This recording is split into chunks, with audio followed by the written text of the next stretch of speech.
ابن بطوطہ 60 بادشاہوں سے ملنے والا سیاح۔ ناظرین کرام، 1000 سالہ مسلمانوں کے دور میں بے شمار سیاح پیدا ہوئے۔ اس زمانے میں حصول تعلیم میں صحت ایک طرح سے سند کا درجہ رکھتی تھی۔ ابن بطوطہ نام کا مسلمانوں کا عظیم سیاح گزرا ہے۔ ان کا پورا نام عبد ابن عبد المعروف ابن بطوطہ ہے۔ 13 فروری 1304 کو مراکش کے ایک چھوٹے شہر نانگیر میں پیدا ہوئے۔ وہ قرون وسطیٰ کے عالمی شہرت کے حامل سیاح تھے۔ انہوں نے ایک مایہ ناز سفر نامہ رحالہ بھی تصنیف کیا۔ ان کی کتاب میں 75,000 میل طویل سفر کی روداد نقل کی ہے۔ یہ سفر قافلوں کی شکل میں اور کبھی کبھی تنہا بھی کرتے رہے۔ اس دوران انہوں نے اسلامی ممالک دیکھے اور سمارٹا اور چین کے کچھ علاقوں میں بھی سیاحت کی غرض سے گئے۔ ابن بطوطہ ایک علمی گھرانے کے چشم و چراغ تھے۔ ان کا سارا خاندان محکمہ قضاء سے منسلک تھا۔ مقامی علاقے کے قاضیوں کی اکثریت ابن بطوطہ کے خاندان سے تعلق رکھتی تھی۔ انہوں نے بھی اپنے بچپن اور آغاز شباب میں اسلامی فقہ و قضاء کی تعلیم حاصل کی۔ 1325 ہجری میں جب ان کی عمر 21 برس کی تھی تو فریضہ حج کی ادائیگی سے انہوں نے اسلامی سیاحت کا آغاز کیا۔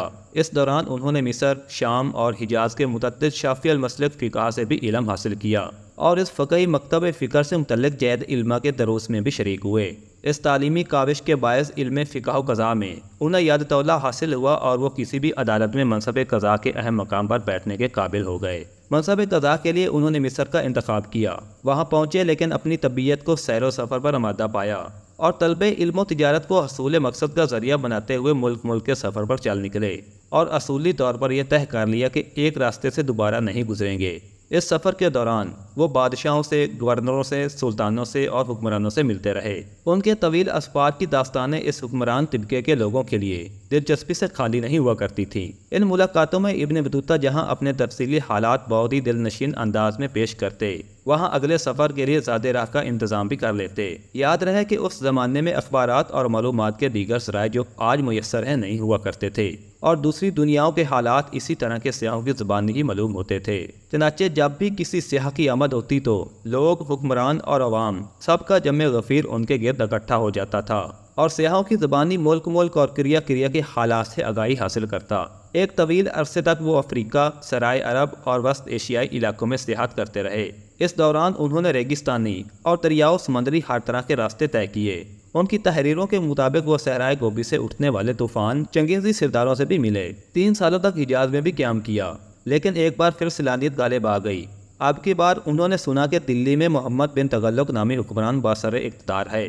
اس بادشاہ کی علم دوستی اور علماء نوازی بہت مشہور تھی۔ تب ابن بطوطہ نے دلی کا قصد کیا اور اس بادشاہ کے دربار میں جانے کے لیے ہمت باندھ لی۔ اس بار انہوں نے نئے راستوں کا انتخاب کیا اور ترکی کے راستے وہ روسی علاقوں میں سمرقند و بخارا سے ہوتے ہوئے افغانستان اور پھر کوہ ہندوکش کو عبور کر کے دریائے سندھ کے راستے جنوبی ایشیا میں داخل ہوئے۔ جب وہ سرزمین ہند میں داخل ہو رہے تھے تو خود ان کے مطابق یہ 12 ستمبر 1333 کی تاریخ تھی۔ ایک اندازے کے مطابق انہوں نے اتنا طویل سفر 1 سال کی مختصر مدت میں طے کر لیا تھا۔ دلی میں آمد سے پہلے ہی ابن بطوطہ کا شہرہ یہاں پہنچ چکا تھا۔ شاہ محمد بن تغلق نے دلی سے باہر نکل کر ابن بطوطہ کا استقبال کیا۔ بادشاہ نے ابن بطوطہ کی فضیلت علمی کے باعث انہیں دلی کا منصب قضا پیش کیا، جس پر سالوں تک ابن بطوطہ اپنے فرائض منصبی ادا کرتے رہے۔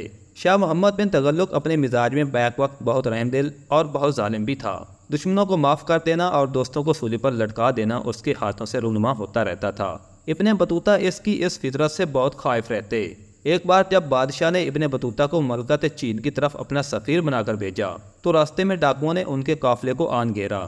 جان تو بچ گئی لیکن سرکاری تحائف لوٹ مار کی نظر ہو گئے۔ ابن بطوطہ سلطان کے خوف سے جزائر مالدیپ چلے گئے اور وہاں 2 سال تک روپوش رہے۔ تاہم اس دوران بھی قضاء کا منصب ان کی تشتری میں موجود رہا۔ مالدیپ، بنگال اور آسام کی صحت اور اس کے حالات بھی انہوں نے اپنی کتاب میں تفصیل سے لکھے ہیں۔ ان ملکوں میں وہ سیاست میں بھی دخیل رہے، شاہی خاندان میں شادی بھی کی اور جنگوں میں بھی حصہ لیتے رہے۔ ایک عرصے کے بعد سفر چین کا شوق پیدا ہوا۔ وہ زیتان کی بندرگاہ پر لنگر انداز ہوئے اور وہاں کے مقامی مسلمان بادشاہ نے انہیں دریائی راستے سے چین کی سیر کے لیے مدد فراہم کی اور وہ اس وقت کے بیجنگ کا بھی نظارہ کر آئے۔ وہاں سے وہ سمارٹا، مالابار اور ابنائے فارس کے راستے واپس بغداد پہنچے۔ بغداد سے شام اور پھر مصر سے ہوتے ہوئے 1348 ہجری میں انہوں نے اپنی زندگی کا آخری حج ادا کیا، جس کے لیے انہوں نے حجاز مقدس کا سفر مبارک کیا۔ لیکن اب تک انہوں نے 2 مسلمان ممالک نہیں دیکھے تھے،